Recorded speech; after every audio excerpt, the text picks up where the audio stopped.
kekasih mulia dimanapun Anda berada, berjumpa kembali bersama dengan saya Dika, sekali episode yang spesial, 60 tahun Dika. Ini merupakan seri terakhir ya dari perjalanan 60 tahun Dika. Gak kerasa ya, udah 3 bulan loh. Ya kita ngobrol-ngobrol dan berjumpa dengan banyak sekali hamba-hamba Tuhan dan banyak sekali teman-teman yang ada di garda terdepan Dika. Wow, pasti banyak ya yang teman-teman, kekasih mulia, people lovers dapatkan dari kisah-kisah mereka. Saya pun demikian. Dan hari ini, secara spesial, saya akan juga mengajak teman-teman, kekasih mulia, dan people lovers untuk berkenalan dengan seseorang. Lagi-lagi ya, kali ini kita akan bergerak arah Sumatera. Tapi Sumateranya mana nih? Sumatera kan gede banget ya. Kemanakah itu? Ada di sebuah pulau. Nah, kalau aku udah ngomong pulau, mana ya? Mana ya? Mana ya? Pada penasaran nggak ya? Kita akan menuju ke Pulau Bangka. Nah, Pulau Bangkanya pun ini agak spesial dan spesifik. Karena pulau ini nih lagi banyak diperbincangkan orang beberapa waktu yang lalu karena ada kasusnya. Nah, apakah yang ini ikutan kena kasus juga gitu kan ya? Pada penasaran nggak? Jadi nanti kita cari tahu ya. Jadi tanpa berlama-lama, yuk kenalan dulu sama siapa di balik layar ya. Halo Pak Yohanes, apa kabarnya? Halo, puji Tuhan, kabar baik, sehat, luar biasa. Wow, nih ya orang yang saya undang hari ini. Namanya Yohanes Larwui. Bener gak sih Pak, saya nyebutinnya namanya? Benar, Largui. Iya, Betul Pak Yohanes. ya. Nah, jadi Pak Yohanes ini sebetulnya ada di Pulau Bangka, tepatnya di Bangka Selatan, daerah transmigrasi gitu dia, namanya Batu Tumpang ya. Yang buat yang orang Bangka harusnya tahu ya, kalau yang nggak tahu kebangetan, gitu kan ya. Jadi ini jaraknya tadi saya di-spill sama Pak Yohanes itu jaraknya kalau dari Pangkal Pinang sekitar 3 jaman perjalanan. Darat ya Pak ya? Iya, Naik, darat naik perjalanan mobil darat. kan ya? Ya, perjalanan darat kurang lebih 3 jam baru sampai lah kurang lebihnya ya, baru sampai di Batu Petumpang ini. Dan di situ ada sebuah gereja sudah berdiri, gereja GKMI, namanya Gereja GKMI Agape ya Pak. Betul nggak? Iya, GKMI Agape, Betul. Agape Nah, Bangka. GKMI. Nah, dan menariknya GKMI Agape di sana adalah salah satu gereja dari 3 gereja yang ada di daerah tersebut, dan ini adalah gereja terbesar di daerah itu. Menarik kan ya? Nah, jadi kita mau hari ini mau kenalan secara langsung bersama dengan Pak Yohanes. Dan yang menariknya tanggal 10 April ini Pak Yohanes ini sudah genap 10 tahun. Ya, jadi tanggal 10 April kemarin itu Pak Yohanes ini genap 10 tahun melayani di GKMI AGP di Batu Betumpang, Bangka. Nah, yuk. Jadi kita pengen tahu nih sebetulnya Pak Yohanes ini siapa, dari mana. Karena kalau dilihat dari wajahnya tadi yang sekilas-sekilas tadi, sebetulnya Pak Yohanes itu bukan orang. Jadi orang manakah beliau? Oke. Jadi kita cari tahu yuk. Nah, boleh dong Pak dikenalin nih. Jadi Pak Yohanes ini sebetulnya eh, dari mana? Iya, terima kasih. Kalau saya ditanya dari mana, saya sebenarnya berasal dari campuran antara Maluku dan Papua. Karena papa saya orang Maluku, orang Ambon, mama saya itu ada campuran Papua juga. Jadi ya agak hitam-hitam gelap gitu. Iya, Hitam manis ya Pak ya. iya. Jadi saya berasal dari Maluku atau orang lebih kenal dengan Ambon. Ya, Hmm. jadi Nah, ini orang Ambon tersesat di Sumatera atau jauh banget gak ya, sih? Aduh, udah gitu ke pulau lagi Bangka lagi agak jauhan gitu. ya, Ya ampun, ya ampun, ya ampun. terpencil. Kok bisa gitu ya? Nah, pasti Kakak Muria kan penasaran kan ya? Ini orang dari Maluku, percampuran Maluku, Papua, udah gitu diutusnya jauh bener gitu kan ya dari tempat asalnya nih udah melintasi iya, beberapa pulau ya, udah ngelewatin Kalimantan gitu. Kalau misalnya lewat dari atas pun lewat Kalimantan, kalau lewat bawah lebih jauh lagi gitu kan ya. iya. Wow. Nah, seperti namanya Pak, gas calling. Jadi kita pengen tahu dong. Dulu tuh Pak Yohanes tuh latar belakangnya kayak gimana? Terus apakah eh, Pak Yohanes dulu tuh anak yang alim? Apakah Pak Yohanes dulu anak yang manis, anak Tuhan, ya kan Nona Manise gitu kan ya Pak ya? Malaysia. Ah, Iya, iya kan?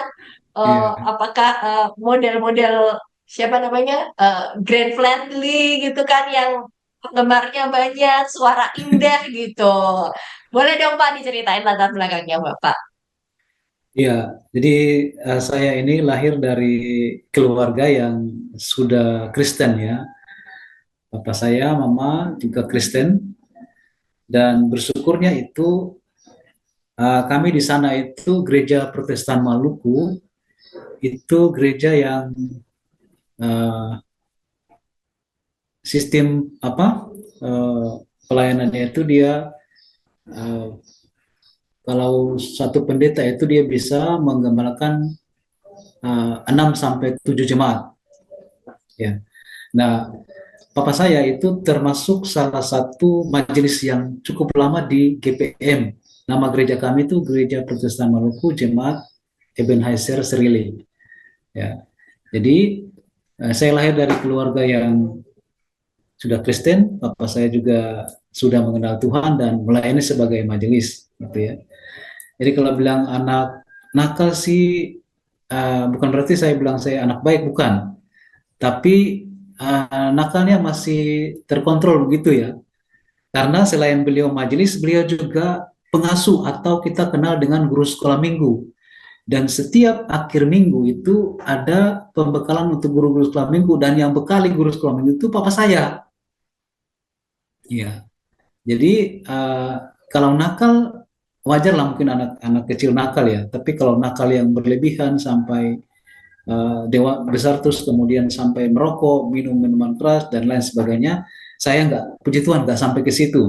Ya, apalagi sampai pacaran yang nggak baik itu nggak sampai ke situ. Ya, jadi masih dalam tahap yang baik. Jadi saya itu kemudian terpanggil menjadi seorang hamba Tuhan itu, ingin menjadi seorang hamba Tuhan itu karena melihat papa saya.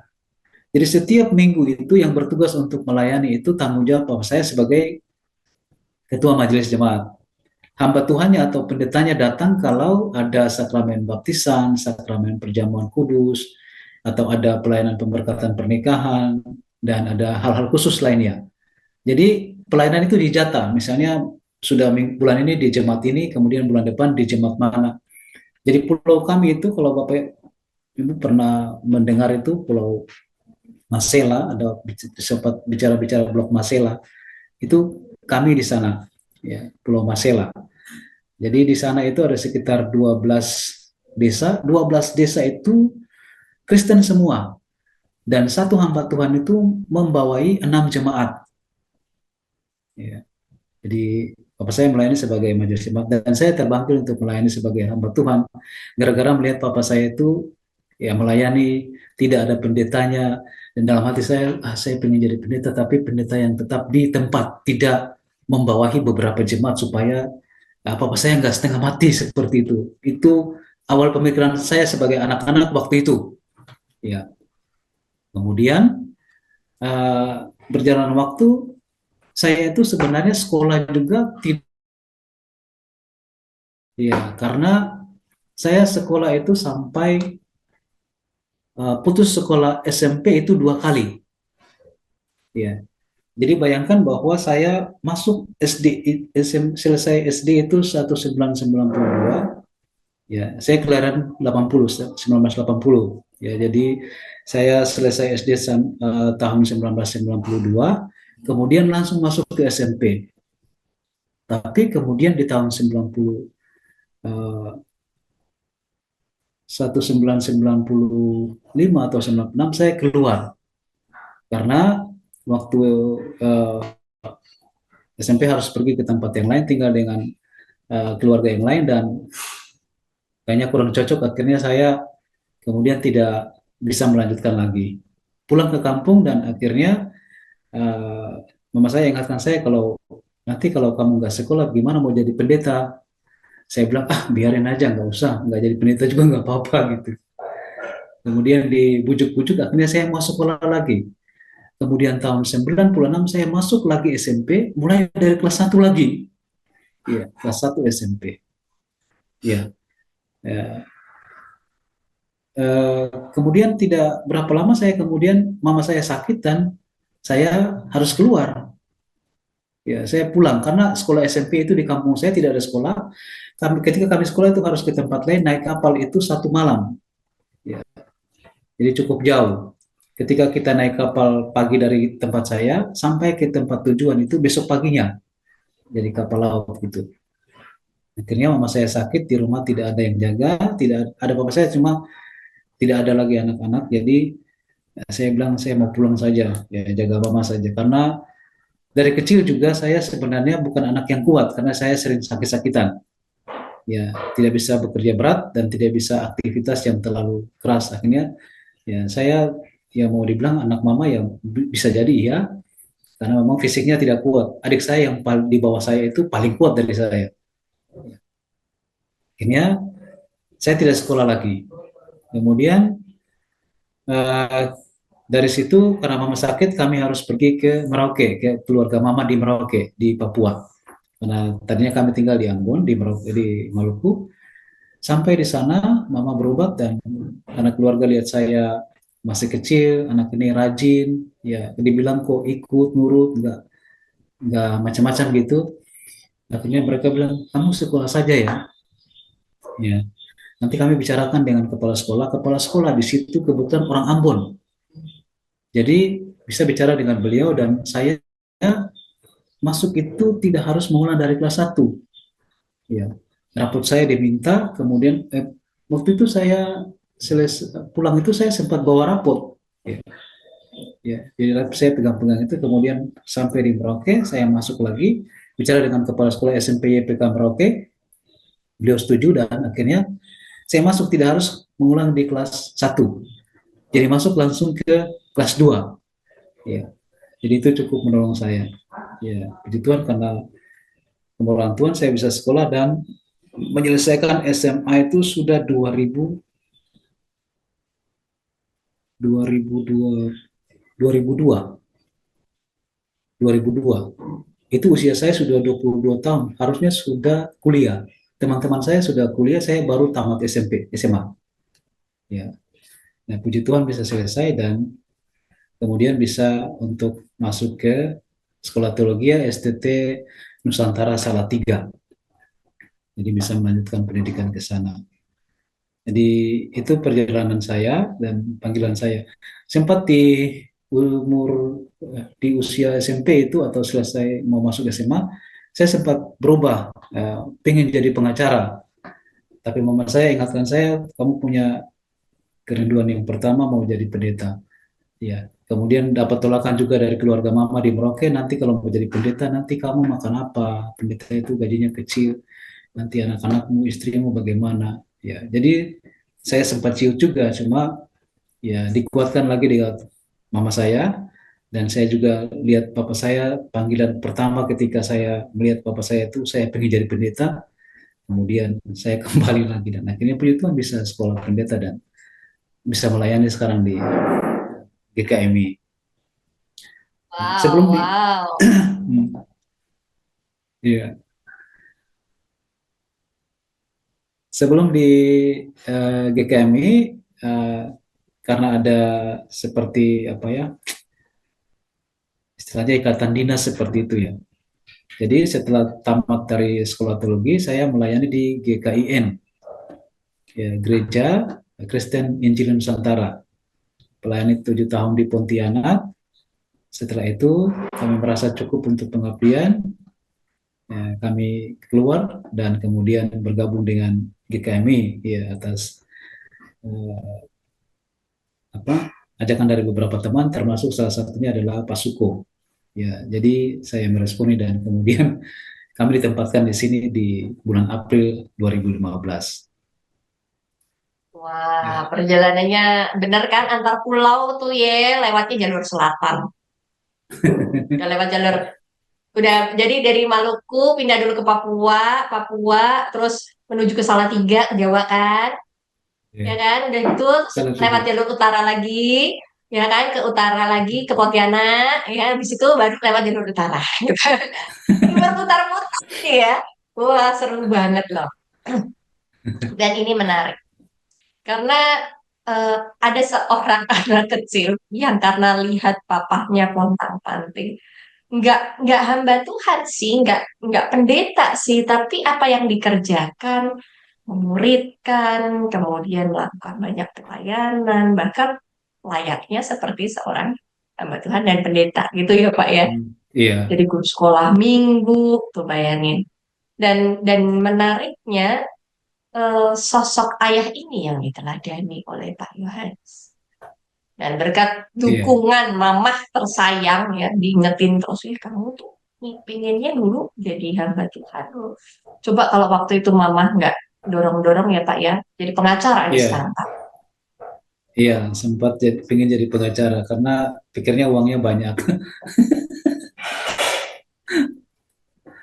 Dan bersyukur ya punya orang tua yang memang benar-benar suportif gitu dengan Iya, melihat anaknya dan panggilannya gitu dan puji Tuhan sekali kalau Pak Yohanes ini bisa menjalani itu meskipun tadi Pak Yohanes juga cerita zaman SMP tuh aku sampai harus berhenti 2 kali tuh karena mama sakit kemudian pindah dan lain sebagainya dan karena ekonomi sampai susah mau sekolah iya, sekalinya udah bisa sekolah dan semua pasti berjalannya tidak semulus yang diceritakan Pak Yohanes pasti banyak juga tantangan-tantangan lain yang harus dihadapi.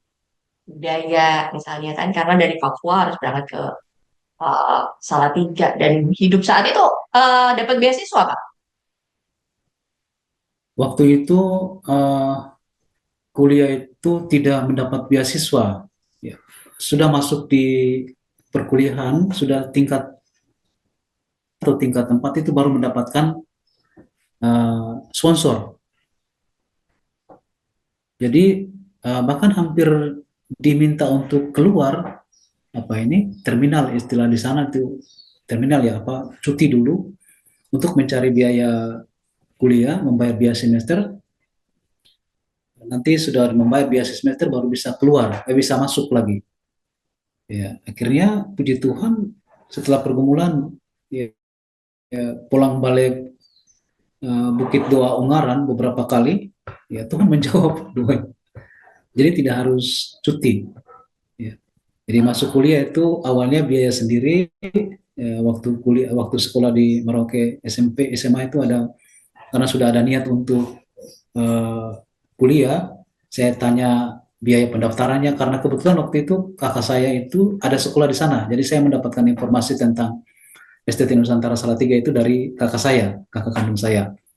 Jadi yang penting adalah tiket dulu ke sini pakai kapal ke Salatiga dengan ke Surabaya ya dari Merauke ke Surabaya dan dari Surabaya ke ini ke Salatiga dan ada uang sedikit untuk pendaftaran aja dulu ya pendaftaran nanti untuk biaya semester satu masih bisa lah nanti kakak usahakan cari saya juga ada sedikit uang dari masih bisa membayar untuk semester pertama. Tapi setelah itu nunggak sampai beberapa semester dan akhirnya harus ditegur dari sekolah, ya kamu harus berhenti, harus cari sponsor kalau tidak ya kamu keluar dulu cuti. Ya istilah di sana itu terminal gitu. Jadi, waduh bagaimana ini? Saya sampai ini juga mau minta ke mama bapak nggak punya, bahkan nggak tega karena nanti kalau kita seperti itu mereka malah di sana kepikiran kita sudah jauh mereka tidak di dekat malah bisa kepikiran dan sebagainya. Jadi ya cerita ke sana ya yang baik-baik saja. Pun di perantauan juga kembang kempis ya Pak ya sebenarnya ya. Iya, Ya puji Tuhannya karena sekolah teologi ya, jadi kita ada di asrama, ya tertolong sedikit dengan hal itu. Ya, walaupun memang akomodasi memang harus sudah termasuk uang semester itu juga sih. Ya, Hmm, tetapi hmm. kalau tidak punya ini kan masih bisa diizinkan tinggal di asrama. Ya, kadang-kadang kalau punya utang gitu mau makan juga malu, tapi bagaimana lagi? Wah, Ya, sampai sebegitunya ya Pak ya. Dan itu iya, berjalan, artinya begitu masuk semester 5 akhirnya bisa dapat sponsor dan semua berjalan mulai lebih baik. iya. Di semester 5 atau 4 saya lupa persisnya, tapi itu dapat sponsor untuk kuliah dan termasuk sampai skripsi. Ya. Oh, Jadi bisa boleh tahu dari mana Pak dapatnya? uh, ada seorang yang tinggal di Australia, saya sama sekali tidak mengenal beliau gitu ya. Wih, Ya, tapi ada yang mengkoneksikan dan akhirnya saya bisa mendapatkan sponsor untuk itu. Kalau sponsor biaya sekolah atau kuliah, seorang anak Tuhan juga di Jakarta, bekerja di salah satu bank. Jadi melalui sekolah, tapi sekolah memberitahukan bahwa sponsormu ini dia di sini dan pekerjaannya ini. Saya tahu, tetapi tidak pernah ketemu. Sama yang hmm, dari Australia ini juga tidak pernah ketemu. Bahkan saya waktu datang itu di eh, karena beliau tinggal di Australia, tapi kemudian anak-anaknya ada di Indonesia. Ya, beliau meninggal dan dimakamkan di Semarang, dipulangkan ke Semarang. Kemudian saya hmm, datang. Mereka tanya, kamu ini siapa? Saya bilang, saya ini anak mahasiswa yang pernah disponsori Bapak ini untuk saya skripsi. Ya. hmm. Jadi mereka malah tahu bahwa saya adalah salah satu orang anak mahasiswa teologi yang ditolong oleh orang tuanya gitu. Oh, jadi Ya, anaknya sendiri juga nggak ngerti bahwa itu yang dilakukan orang tuanya. enggak. Jadi enggak tahu. Oke. Anak-anaknya sudah besar-besar, sudah berkeluarga sendiri juga sih, punya kehidupan yang mapan juga. Jadi saya dan beberapa teman yang datang ke sana karena teman itu yang memberitahukan ke saya bahwa itu sponsormu. Kemudian ayo kita ke sana Hmm. melayat. Ya, dan ketika kami memperkenalkan diri, saya Yohanes, kamu siapa? Saya salah satu mahasiswa yang disponsori oleh almarhum Bapak ini. Ya, saya Oke. juga menangis di situ dan mereka memeluk saya, mereka menangis.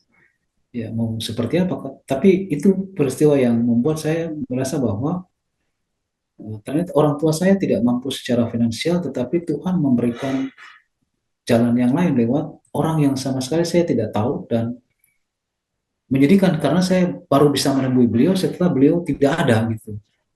Hmm. Hmm. Dan memang beliau tidak mau tahu, tidak mau kasih tahu gitu. Kami tahu bahwa beliau yang mendukung gitu. Hmm. Kalau yang untuk Itu kalau skripsi, jadi kalau kalau memang untuk nggak ada kejadian itu pun eh, Kak Yo juga apa Pak Yo juga nggak bakal ketemu sama almarhum ya. enggak. Nah, teman-teman saya yang ngajak dan dia kayaknya apa kurang tahu dia tahu dari mana, tetapi eh, dia mengajak saya bahwa itu juga salah satu sponsormu yang mendukungmu waktu skripsi. Jadi saya skripsi Hmm. itu Hmm. saya mengerjakan skripsi dengan ini ya untuk biaya makan karena skripsi itu tidak lagi mendapat ini dari sekolah gitu kan. Maksudnya makan tetap tinggal di asrama tetapi makan itu sudah nanggung sendiri, tidak ikut makan lagi dengan mahasiswa yang lain di asrama secara reguler. Hmm. Jadi Hmm. kita makan pun ya sudah ini kadang-kadang kalau tidak ada makan ya kita di situ, tidak ada uang ya kita di situ baku bantu lah, kamu punya uang berapa, ayo kita makan yuk, makan apa yang bisa dengan uang segini, carilah di situ ya. Hmm. Jadi Hmm. itulah perjuangan perjuangan kuliah di Salatiga dulu. Hmm. Hmm. Hmm. Nah, eh, satu sponsor yang lain yang sebelum sebelum apa namanya masuk ke skripsi itu, apakah Pak Yo juga sempat bisa berjumpa kah dengan sponsor itu? Atau Tidak, sampai sekarang akhirnya nggak pernah ketemu juga? tidak pernah ketemu.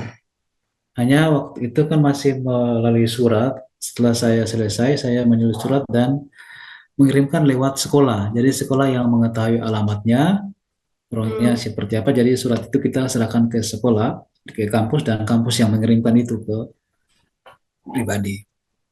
Wow, perjalanan yang kembang kempis ya beneran kan ya, kembang Iya, kempis beneran tuh ya, kembang kempis tuh ya. Menghela jadi nafasnya udah banyak-banyak kali tuh ya, tapi bersyukur karena itu masih dalam kuasa dan penyertaan tangan Tuhan.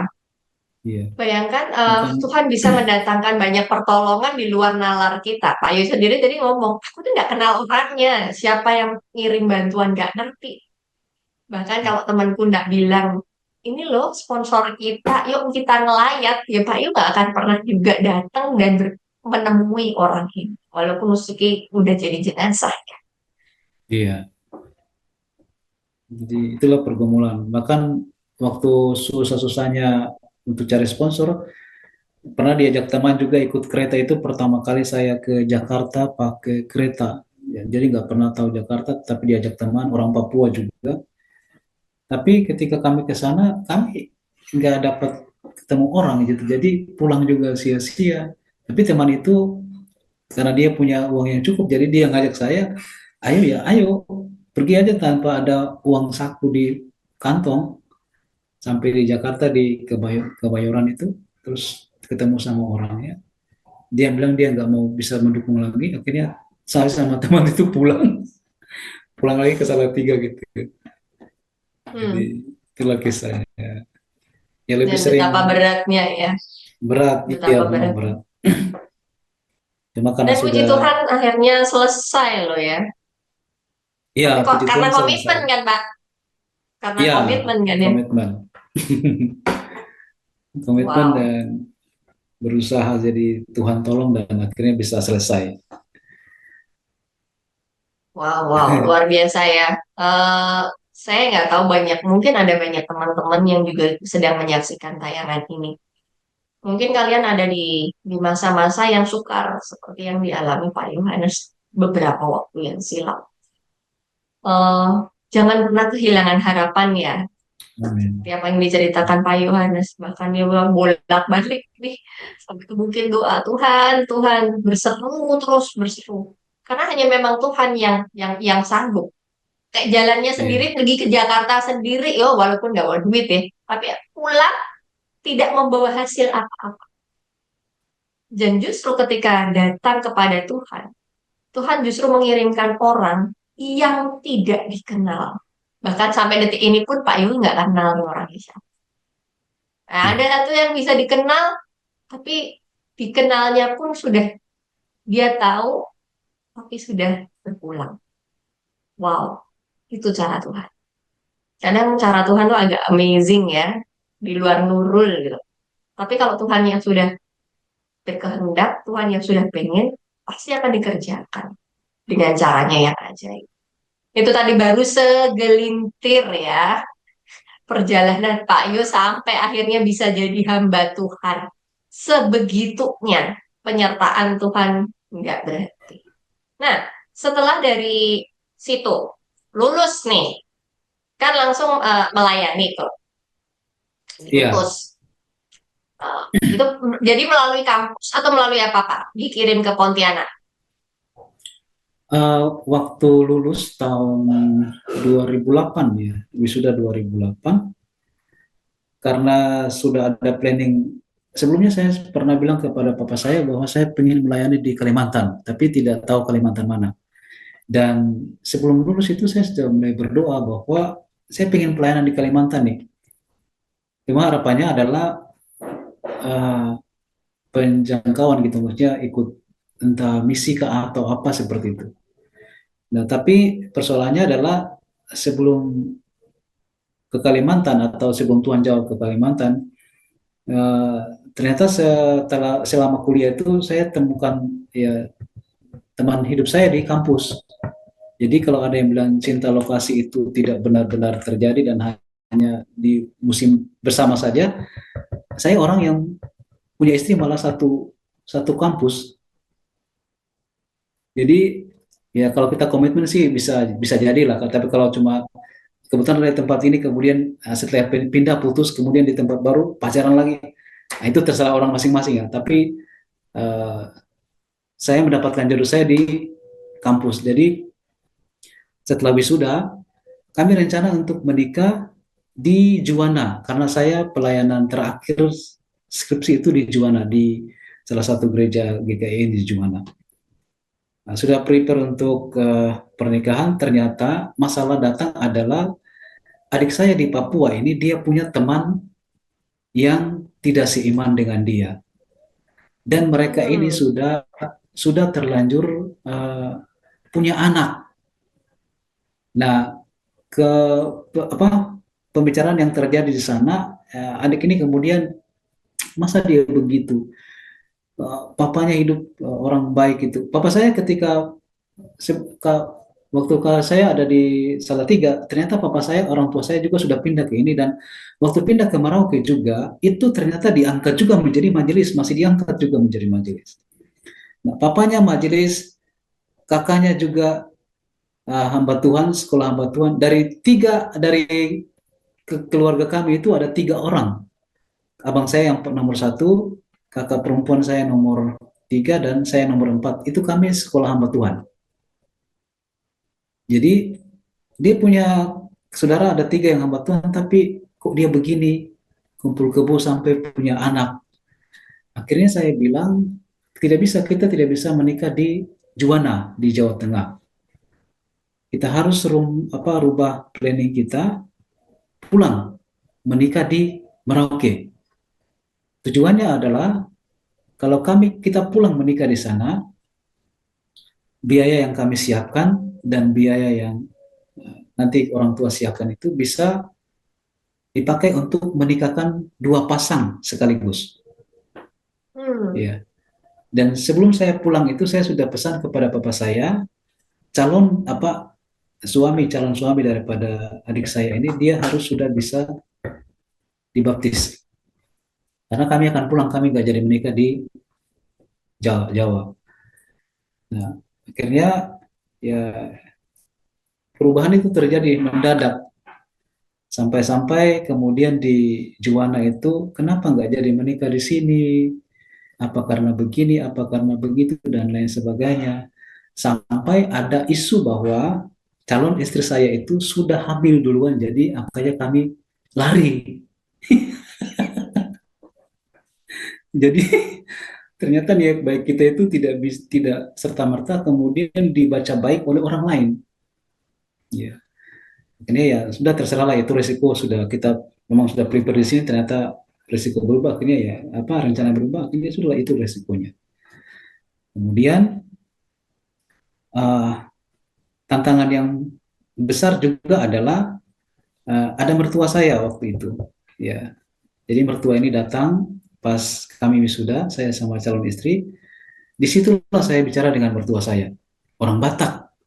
Bayangkan orang Batak itu kalau menikah dengan orang Batak itu gak gampang, harus punya uang yang cukup dan memang benar-benar siap. Tapi entah saya dapat keberanian dari mana, entah waktu itu saya terlalu berani atau seperti apa, saya nggak ngerti.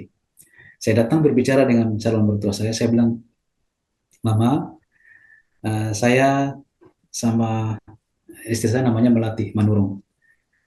Kami berdua rencana untuk menikah ya setelah wisuda ini. Ya, kalau Mama izinkan untuk saya menikahi di Melati, saya akan bawa dia untuk menikah di Merauke. Tapi kalau ternyata tidak bisa karena harus ada bayar ini, bayar itu, ada uang ini dan uang itu, saya jujur, saya nggak punya apa-apa. Ya, orang tua saya di Merauke juga bukan orang yang mampu. Jadi kalau memang ada syarat seperti itu, saya mundur. Ya, Mama bisa bawa pulang dia ke Jakarta atau bawa ke Medan. Ya, saya selesai maksudnya gitu.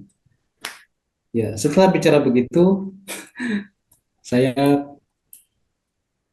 sangat tersentuh karena calon mertua saya pada akhirnya bilang, kalian tidak usah memikirkan yang lain, yang penting diberkati di gereja saja.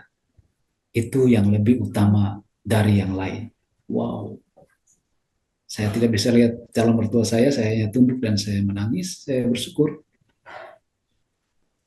Ya, maksudnya beban saya terlepas satu, dan itu cukup berat juga. Kalau sampai mama minta harus adat dan lain sebagainya, wow, 50-an juta sampai 60, 70, bahkan 100 juta dapat uang dari mana? Ya, ya. Jadi Wow. kami, ya akhirnya itu terjadi dan singkat cerita kami pulang. Dan ya puji Tuhan terjadi sesuai dengan yang saya pikirkan. Sampai di sana calon ipar saya katekisasi, dia dibaptis dulu baru kami menikah di hari yang sama. Ya, Hmm. jadi akhirnya ya semuanya berjalan dengan baik. Jadi kami menikah, setelah menikah, ya Tuhan mengklarifikasi tuduhan orang bahwa istri saya sudah hamil duluan. Anak saya itu lahirnya hampir, eh, kami menikah 2008, 21 September 2008. Anak saya yang pertama lahir itu 21 November 2009. Hmm. Jadi Tuhan membersihkan nama saya. Wow, Jadi wow. Luar biasa. ya, Kisahnya agak-agak ini ya, and down ya. Tadi saya pikir ya, cuman ini aja, bahwa Pak Yo ini berkeliling ya. Jadi dari antar pulau tadi. Antar pulau. jadi Jadi dari Maluku pergi Papua kemana, balik lagi ke sini. Ternyata jodohnya jauh lagi, balik ke Sumatera gitu kan ya. Ya jadi Tuhan. setelah menikah kami ke Jakarta sekitar bulan November. Bulan Desember itu kemudian diutus ke Kalimantan, di Hmm. Pontianak, bekerja sama dengan misi Korea. Jadi kami itu mendampingi salah satu teman misionari orang Korea yang sudah ada di sana. Iya, jadi bersama-sama dengan Nah, beliau, mereka untuk melayani hmm. bersama-sama di situ di organisasi misi Korea, tapi bekerja sama dengan Gereja Kristen Injili Nusantara. Hmm. Itu berarti panjangnya sampai 7 tahunan ya Pak ya? Berapa lama Pak Iya, yang bersama? 7 tahun. Kami pelayanan di sana 7 tahun bersama-sama dengan itu, tapi karena istrinya sudah sakit dan mungkin tidak cocok dengan Indonesia, karena akhirnya mereka ditarik. Nah, setelah mereka Hmm. ditarik ke Korea, kami pelayanan sendiri masih pelayanan sendiri lagi hampir setahun atau 2 tahun ya. Kemudian tahun 2014 akhir mau masuk bulan Desember, November akhir saya mengundurkan diri dari GKIN sekaligus dari misi Korea. Itu pun masih diminta untuk tetap bergabung eh, dengan apa, janji bahwa akan ditarik ke Jakarta. Cuma karena saya Hmm. sudah terlanjur bicara dengan Pak Suko, Ibu Ince, dengan Pipka, dan ini saya lebih tertarik ke Pipka dengan GKMI, maka komunikasi langsung dengan GKMI intens, dan pada akhirnya kami ditunjukkan ke sini, Pak, mau pelayanan tapi jauh di Bangka. Saya bilang tidak apa-apa, kalau memang itu tempat yang sedang dipersiapkan Tuhan untuk kami, saya mau ke sana. Ya. Wow. Dan luar Jadi biasanya setelah dari situ, akhirnya siapan menuju ke daerah yang baru, daerah baru, ke ya, daerah Bangka. ya Nah, luar persiapan biasa ya. itu. Luar biasa. Dan ini memang ditempatkannya bukan di kota ya. Tadi saya sudah bilang ya, dari Ya, Pangkal Pinang ini 3 jam menuju ke Batu Betumpang. 3 jam ya, iya, kali Mas ya, lewat ya begitu jalan-jalan darat. kurang lebih 3 jam. Dan ketika saat itu Pak, tantangan yang terberat adalah apa Pak? Dari Pontianak, akhirnya siapa menuju ke eh, Bangka dan tinggal di Batu Betumpang. Challenge yang Iya, terberatnya apa sih Pak? tantangan terberat awal kami pelayanan ke sini itu, yang pertama itu ternyata kami ke sini itu setelah sampai di sini baru kami tahu bahwa jemaat di sini tidak baik-baik saja. Perpindahan hamba Tuhan itu ternyata karena ada masalah, dan ada jemaat yang pro dan ada yang kontra. ya hamba Tuhannya nggak usah diganti. Yang berikut adalah kelompok yang hamba Tuhan harus diganti. Jadi ketika kami datang itu penolakan sangat terasa dari kelompok yang menolak untuk pergantian hamba Tuhan. Ya, sampai itu berjalan cukup lama, hampir 3 tahun sampai mau masuk 4 tahun baru situasi menjadi normal. Jadi melayani itu susah, tapi eh, Pak Suko banyak dengar cerita saya dan saya kalau cerita dengan beliau saya sampai menangis-menangis Pak. Pindah saja kami dari sini. Tapi Oh, luar sempat biasa. sempat terucap gitu ya. Sempat terucap ya. Minta pindah Eh, aja deh Pak gitu. tapi beliau menguatkan saya karena eh, beliau bilang, iya tahun-tahun pertama memang penolakan itu terasa, tapi kemudian di tahun ketiga, tahun keempat itu mulai ada orang yang tadinya berjalan pergi, mereka mulai berhenti, tidak hanya berhenti tetapi mulai menoleh, tidak hanya menoleh tetapi mereka mulai berjalan balik. Dan puji Tuhan itu kata-kata beliau itu terbukti loh. Itu yang kami rasakan. Dan kami kembali dikuatkan. Bahkan istri saya sampai sakit, itu yang membuat saya tidak bisa bertahan lagi karena sampai sakit-sakitan itu. Ya, dan sakitnya bukan sakit sebentar-sebentar, sampai di diagnosa sinus atau polip keluar nanah dari hidung karena terlalu banyak pikiran di kepala, sampai kepala sakit dan lain sebagainya. Ya, sampai saya bilang, ya kalau memang kita harus pindah ya pindah. Ya, bahkan saya sampai menantang jemaat gitu. Ya, kalau pindah tidak masalah, tetapi ya harus alasan yang masuk akal. Karena kalau Bapak Ibu minta pindah, ajukan pindah ke PIPKA dan PIPKA konfirmasi ke saya, Bapak Ibu apakah siap ketika saya berbicara sesuai fakta? Nah ya itu yang jemaat ada akhirnya mereka mulai, oh ini hamba Tuhan ini nggak main-main ini.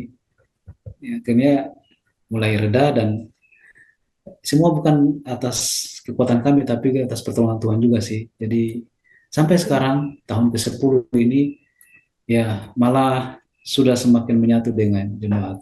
Ya, Udah mulai itu blending tantangannya. ya.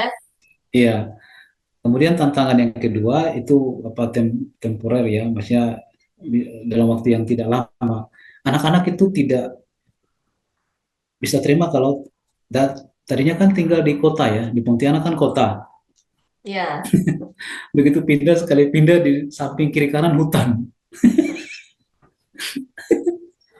Ya, karena ini kan Sampai ya, pindah. daerah transmigrasi ya, dan di daerah Ya, transmigrasi ini memang lebih banyak masyarakat yang menjalankan usaha dari sawah, perkebunan gitu ya. Jadi ada apa Pak, karet gitu ya Pak ya, sawit.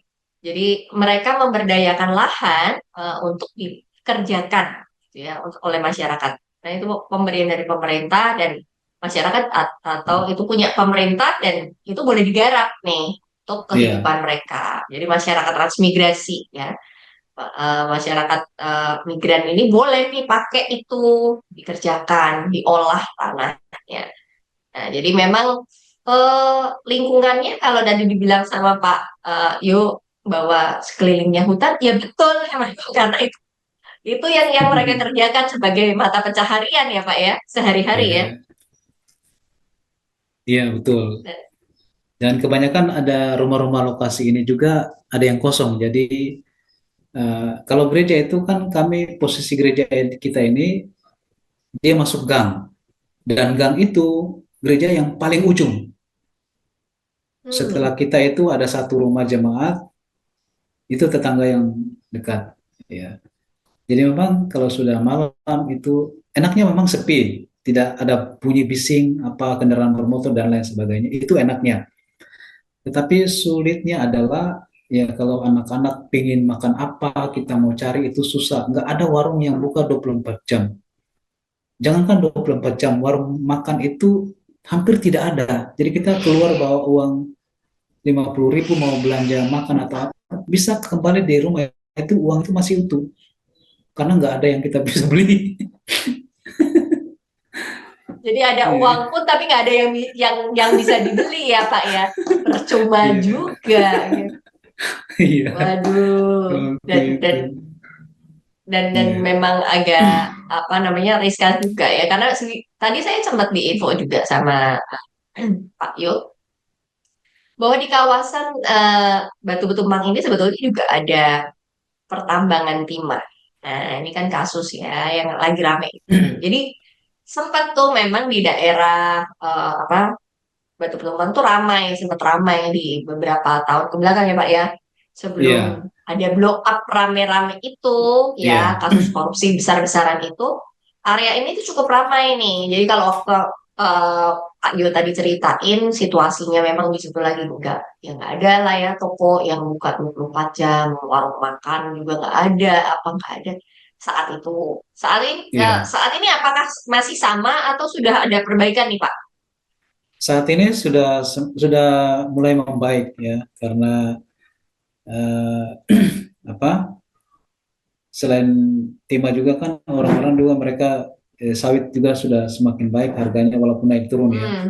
Tapi Hmm. mereka ya senang lah bisa ada ini. Jadi Perekonomiannya perekonomian udah mulai jalan sudah ya. sudah mulai, iya sudah mulai membaik. Ya, cuma memang eh, timah itu sampai sekarang masih belum seramai dulu karena memang mungkin masih belum ada informasi yang baik untuk mereka bisa kerjakan. Karena rata-rata orang di sini ya itulah yang bisa dikerjakan dan uangnya bisa lebih banyak dapat, ya, cepat Hmm. Hmm. dapatnya itu. Jadi kalau ada musim timah atau timah harganya bagus, ya orang yang kerja di perkebunan pun, orang yang buruh harian pun bisa jadi dia tinggalin itu dulu, dia ngerjain ikut cari Kerjain timah dulu. timahnya ya. Iya, karena uangnya lebih besar gitu, lebih banyak. Jadi ada pendapatan yang lebih ketika memang timahnya ini lagi mulai penggalian nih ya. Dan Iya, bisa. tadi Pak Yu juga cerita bahwa em, proses pertambangan timah ini memang ada yang legal, ada yang ilegal, dan beberapa di antara mereka juga banyak yang kerjain yang ilegal. Iya, Nah, makanya dari situ tantangan pelayanan jadi semakin beragam nih. Kita tahu anak Tuhan nggak boleh ya main ilegal gitu. Tetapi itu menjadi kebutuhan bersama gitu. Aduh, semua iya, orang rasanya kalau misalnya udah dari ke sawitnya lagi anjlok banget, ada timah ya yang lebih cuan ya kenapa nggak ambil yang lebih cuan gitu kan. Dan iya. akhirnya itu juga nggak sih yang mendorong pada akhirnya Pak Yu mulai memikirkan, oh ya kita kelihatannya perlu ya memberdayakan masyarakat nih, apalagi jemaat Iya. kita gitu. Apa yang perlu dikerjakan? Nah, kalau yang dikerjakan Pak Yu nih untuk Eh, pemberdayaan warga gerejanya gimana? mulai timbul untuk pemberdayaan itu karena saya membuka wawasan jemaat bahwa gereja kita di sini kan sudah, gereja ini mulai dirintis kemarin, saya ada bikin apa sejarah gereja, apa maksudnya membuat paper untuk tugas pendeta, itu sudah mulai dari 99 gereja ada di sini cikal bakalnya. Nah, dia mulai aktif itu ya sampai kami itu sudah sekitar 20-an tahun, malah lebih. Maka beberapa tahun yang lalu, 2-3 tahun terakhir ini, kami mulai buka wawasan pengurus nih. Ini gereja ini harus sudah bisa ke level mandiri, ya.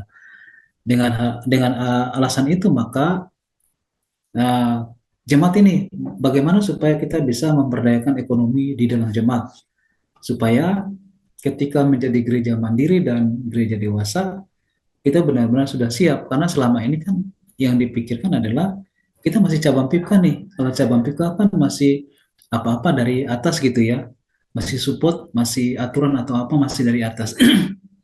Jadi tidak ada, praktis tidak ada pemikiran bahwa kita harus naik ke level yang lebih dari sekedar gereja cabang. Nah itu, maka supaya membuka pemikiran mereka, ayo apa yang bisa kita lakukan untuk menggenjot keuangan kita, karena dari semua faktor yang disyaratkan untuk menjadi gereja mandiri, kita lemahnya di keuangan. Ya, kita lemahnya di keuangan. Ya, akhirnya ya bagaimana supaya kita bisa ini. Oke, coba kita usahakan untuk budidaya lele, ya, dengan harapan bahwa itu bisa menambah untuk keuangan gereja dan juga untuk mempekerjakan jemaat. Sebelum kita budidayakan lele, kami juga sudah pelihara lele terlebih dahulu, ya, secara pribadi gitu kan. Kalau ada yang jual, kami uh, ada jemaat yang ini kami dia ngambil ke kami dengan harga yang murah, ya kemudian dia jual dengan harga yang sesuai dengan dia jual gitu, ya. Ada orang-orang yang di lingkungan yang mau yasinan atau mau apa tahlilan atau pengajian, mereka cari lele untuk makan, datang ke sini. Maka coba kita pelihara lele, ya. Alasannya ya di sini juga sudah ada sumur bor, airnya cukup. Kalaupun kemarau ya kita bisa cari air di Payau atau di Camoy. Camoy itu mereka bilang untuk tempat-tempat penggalian timah yang sudah besar-besar tampung-tampung air itu mereka bilang Camoy. Akhirnya kita pelihara lele. Kemudian tambah lagi dengan kita sedang mengupayakan untuk membeli lagi lahan sawit untuk gereja. Ya, caranya bagaimana? Ya, kita mulailah dulu. Ya, mengumpulkan 5 roti 2 ikan. Ya, kita bikin celengan dari jemaat. Puji Tuhan 1 tahun sudah berjalan dan sudah terkumpul 22 juta. Kita sudah masuk tahun kedua untuk penggalangan celengan untuk membeli lahan sawit untuk gereja. Ya, harapannya kalau ada sawit ini, jemaat bisa dipekerjakan di kebun gereja, gereja bisa mengupah jemaat, kemudian uang gereja juga bisa bertambah, apa yang kita programkan, apa yang kita rindukan juga bisa kita ini karena keuangan kita sudah semakin membaik. Kemudian yang berikut itu, saya mengajak jemaat untuk, ayo kita coba mulai mempersembahkan persembahan persepuluhan. Ya. Jadi kenapa saya ngajak itu karena selama ini sudah hampir 10 tahun ini yang persepuluhan itu hanya saya. Kenapa jemaat tidak? Ya, ada beberapa jemaat yang ikut tetapi mungkin karena ekonomi kemudian hilang, ikut 1 2 kali, hilang lagi 3 4 tahun, nanti ikut lagi, hilang lagi 1 tahun. Jadi tidak ini. Nah, kenapa itu bisa terjadi? Karena faktor keuangan juga, ekonomi mereka juga mungkin kurang cukup. Jadi mungkin mereka berpikir, bagaimana mau mempersembahkan persepuluhan atau ucapan syukur sementara kami juga butuh. Saya bilang, saya di sini, Bapak Ibu tahu honor saya, ya setiap akhir bulan ada laporan keuangan dan itu di print dibagikan kepada setiap jemaat. Jadi semua jemaat itu bisa tahu laporan keuangan itu, bahkan honor hamba Tuhannya berapa mereka tahu. Ya, Bapak Ibu lihat honor saya berapa, saya selalu memberi perpuluhan, tetapi kami nggak pernah kekurangan. Tuhan pelihara, iya, Tuhan pelihara. Dan untuk meminta untuk jemaat pengurus itu memberi perpuluhan itu, saya butuh waktu bertahun-tahun. Baru di tahun yang lalu, baru saya beranikan diri. Ayo, coba kita mulai uh, memberi perpuluhan kepada Tuhan. Berapa yang bisa? Ya, berikan untuk Tuhan. Jadi selama saya apa ya, kami mengajak mereka untuk perpuluhan itu, ya mereka jarang untuk mengeluh. Pekerjaan mereka itu juga selalu ada orang yang nawari mereka kerja, ya. Dan mereka tidak, maksudnya ada jemaat-jemaat yang dipercaya untuk mengerjakan pekerjaan di tempat orang dan mereka menjadi orang-orang kepercayaan bos mereka. Itu yang saya lihat. Ya. Jadi membayar perpuluhan tidak malah mengurangi rezekimu ya? Iya. Ya, mereka semakin dipercaya untuk mengerjakan pekerjaan yang lebih, ya otomatis mungkin bos mereka nambah upah mereka dong. Nggak mungkin mempercayakan pekerjaan lebih tetapi upahnya tetap sama. Kemudian mereka ini tidak sepi pekerjaan gitu. Saya nggak pernah lihat jemaat itu nganggur, kecuali jemaat yang malas. Hmm. Jemaat yang malas itu pun ada selalu tawaran kerja, tetapi dia menolak, menolak, menolak, dan menolak. Kalau itu sih sudah mungkin bawaan kali ya. Tetapi setiap orang yang mereka ngerajin itu, saya nggak pernah dilihat jemaat itu mereka kesepian, apa, sepi kerja. Oh, nggak ada yang minta kerjaan. Nggak, kecuali mereka sakit. Hmm. Sakit pasti di rumah. Tetapi selama mereka sehat, mereka menjadi orang-orang yang dibutuhkan tenaganya di tempat mereka bekerja. Bosnya butuh mereka di tempat sawit, ya, atau ini mereka diperlukan dan lain sebagainya. Wow, wow, Dan luar biasa. kemarin beberapa bulan terakhir ini kita pemasukan gereja itu mentok hampir di 3 juta, 2 juta, 2.500.000. Tapi udah beberapa bulan ini, bahkan saya sampai kaget itu pernah membacakan kas gereja satu bulan itu masuk 7 juta. Wow, berkali-kali lipat. Iya, jadi saya bilang jangan kita mencobai Tuhan, karena Tuhan itu tidak pernah bermain-main dengan omongan. Bapak Ibu Ya. tidak usah jauh-jauh, tapi Bapak Ibu lihat kami saja. Bukan berarti kami hidup lebih baik dari Bapak Ibu, bukan berarti kami ini suci hamba Tuhan dan lain sebagainya, enggak. Kita semua sama. Bapak Ibu perhatikan saja keuangan kami berapa sih. Bahkan sudah berapa tahun ini belum ada pembaharuan honor dari atas kan. Tapi Tuhan pelihara, tidak tidak kurang. Ya, maksudnya kami mencoba untuk kesaksian hidup kami ini mendorong jemaat supaya mereka itu tidak merasa bahwa oh mereka hanya petani pekebun, mereka ekonomi lemah ke bawah. Jadi mereka minder gitu, ya. Hmm. Karena pada prinsipnya kita punya Tuhan yang luar biasa. Ya. Dan Ya. Tuhan tidak pernah berhutang ya, Pak ya. Tuhan tidak pernah berhutang, ya. Ya. Tuhan itu berjanji dan dia menepati, bahkan dia memberikan sesuai dengan yang kita perlukan. Bahkan kadang-kadang Tuhan itu aneh, kita mintanya ini, Tuhan berinya sampai memberikan bonus. Kemarin sampai kami ada lupa satu pokok doa yang kita sudah berdoa bertahun-tahun. Ternyata Tuhan jawab tepat dan Tuhan juga berikan bonus. Saya bilang kepada pengurus, ini cara Tuhan bekerja. Maka jangan pernah khawatir ya. Jangan pernah ini, kita percayakan saja sama Tuhan. Tuhan pasti melakukan yang terbaik. Iya. Jadi Wow. Betul. itu yang Tuhan tolong ya. Tuhan tahu kemampuan kami dan jemaat di sini. Dan kami tidak pernah membeda-bedakan jemaat satu dengan yang lain. Yang kami kerjakan di sini ya, upayakan setiap jemaat itu merasa bahwa hamba Tuhan ini ada untuk setiap jemaat. Hmm. Ya, maka kalau jemaat tidak masuk gereja, jemaat tidak ini, kami tanya, Bapak di mana ini? Aduh, saya sudah lama nggak ibadah. Nanti pasti Pak Yohanes datang ke sini. Pasti. Sudah mereka bilang itu. Karena kalau mereka nggak ada, saya pasti datangi. Bapak kemana dicari ya? Mbak domba yang hilang ya, Pak ya? Iya. Jadi Wow. ya mungkin tidak tidak besar yang kami lakukan untuk pemberdayaan ekonomi jemaat, hanya itu yang ini. Kemudian Hmm. ya eh, bersama-sama dengan pengurus kami mencoba untuk memberdayakan mereka.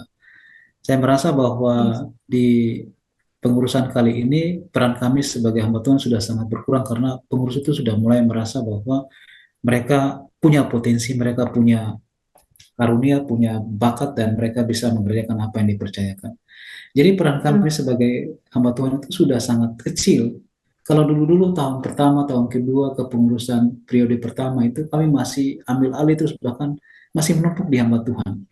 Tetapi sudah pergantian beberapa pengurus ini sudah mulai kecil peran kami. Kalau ada apa-apa mereka hanya tanya, Pak ini begini bagaimana. Kalau saya merasa bahwa itu tidak terlalu perlu untuk diubah, ya sebagai bentuk penghargaan apresiasi kepada usaha mereka, oke, jalankan saja Pak, ini sudah bagus ini. Walaupun Hmm. ada kendala di depan, kita hadapi sama-sama. Jadi mereka juga merasa bahwa Wow. oh, hamba Tuhannya ini tidak menganggap kami ini orang bodoh atau orang yang tidak berpendidikan. Mereka rata-rata tidak berpendidikan, betul. Tetapi jangan sampai kita memperlakukan mereka seperti kita menganggap bahwa mereka tidak punya pengetahuan, tidak punya hikmat. Hmm. Karena Tuhan bisa pakai mereka, bahkan bisa lebih baik dari saya sebagai hamba Tuhan. Itu. Wow, wow, luar biasa. Wow, keren banget ya. Jadi penting sekali memang. Kemarin saya juga sempat teringat ya, perbincangan kita bersama dengan para pengurus pengurus dan pembina PIPKAP. Memang diharapkan bahwa setiap hamba Tuhan yang diutus untuk melakukan penginjilan, kemudian juga mulai menanam, menanam dan menumbuhkan, ini juga semakin kreatif nih ya. Dan terbukti nih salah satunya ini semakin kreatif dengan melakukan pemberdayaan jemaat. Yang dilakukan juga luar biasa ya. Ada budidaya ikan, kemudian juga persiapan beli tanah untuk apa sawit ya, Sorry. dan itu punya gereja, dan kalau itu menghasilkan, kalau itu terbeli dan bisa ditanami, itu bisa menjadi ladang yang baik juga untuk jemaat bisa ikut berkarya buat gereja. Gereja bisa menjadi kepanjangan tangan dan jadi berkat juga buat jemaatnya dan orang-orang di sekeliling gereja ya Pak ya. Dan banyak hal yang bisa diperbuat melalui itu. Nah, jadi kalau kita mau berdampak itu kadang-kadang hmm, membuat langkah-langkah kecil. Pak Yu sudah menunjukkan ini. Langkahnya sederhana. Pak Yu tuh mulai dengan bikin empang kecil gitu. Jadi dia sendiri yang pelihara dulu leleknya sampai lihat, oh ya ada kebutuhan-kebutuhan dari masyarakat yang butuh lele, datang ke Pak Yu. Nah, kalau ini bisa menjadi usaha bersama, punya gereja, bisa ada income yang masuk nih, gitu kan. Jadi nabung, gitu kan. Ya. Kemudian usaha yang lain. Dan saya pikir begini, penting juga buat kita, apalagi anak-anak muda nih ya, jangan menyerah. Kalian juga perlu tuh memberdayakan diri kalian supaya kalian berguna. Karena Hmm. setiap kita itu diberi talenta sama Tuhan, diberi kemampuan sama Tuhan. Bayangkan tadi yang diceritakan Pak Yu. Sekarang Pak Yu udah nggak terlalu banyak mikirin yang sampai segitu-gitunya. Pak Yu mungkin sekarang tinggal mikirinnya firman, ngunjungin orang, jemaatnya kemana, dicariin gitu. Sisanya semua bisa dilakukan oleh jemaat.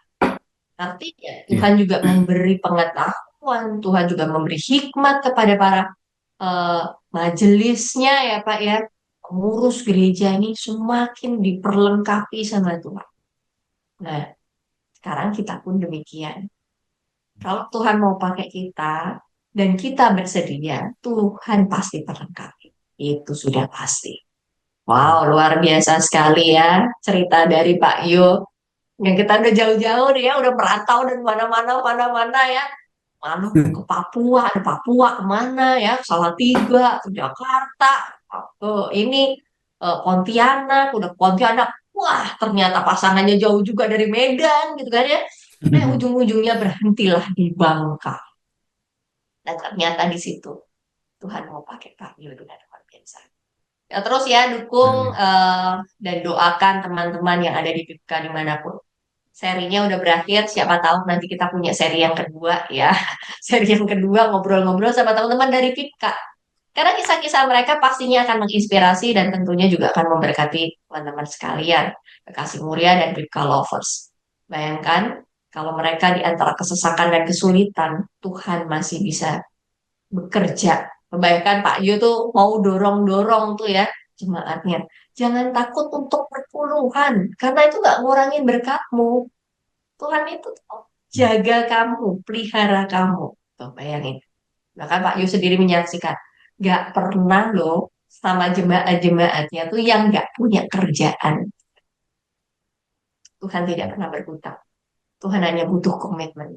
Kamu mau nggak dipakai Hmm. sama Tuhan? Kamu mau nggak melakukan ini buat Tuhan?